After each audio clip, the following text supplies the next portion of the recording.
আসসালামু আলাইকুম। আজকে আমি রান্না করব মুড়ি ঘন্ট।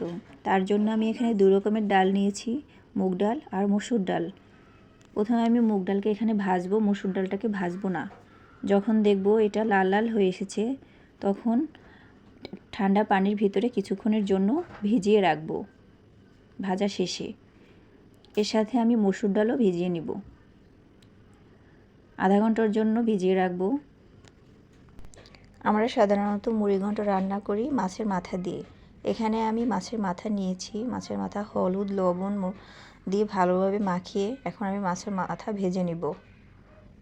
ভাজার সময় অবশ্যই খেয়াল রাখতে হবে মাছটা যেন ভালোভাবে ভাজা হয়।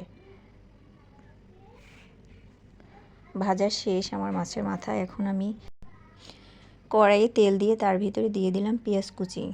পেঁয়াজটাকে একটু ভালোভাবে ভেজে নিতে হবে, লাল লাল করে ভাজতে হবে। যখন দেখবে পেঁয়াজটা ভালোভাবে ভাজা হয়ে গিয়েছে, তখন এর ভিতরে দিয়ে দেব সব রকমের মশলা, হলুদের গুঁড়া, মরিচের গুঁড়া, ধনিয়ার গুঁড়া, জিরার গুঁড়া, আদা রসুন বাটা, লবণটা স্বাদ মতো দিতে হবে। দিয়ে ভালোভাবে মশলা কষিয়ে নিতে হবে।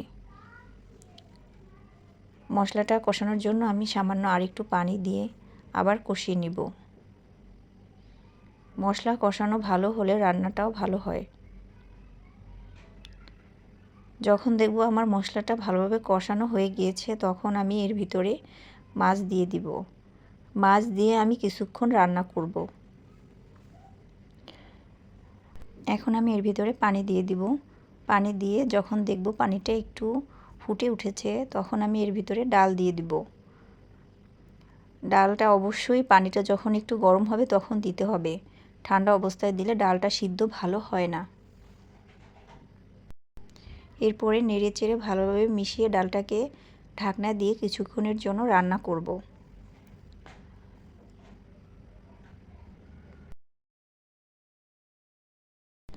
রান্নার ভিতরে মাঝে মধ্যে একটু নেড়েচেড়ে দিতে হবে যাতে নিচে লেগে না যায়।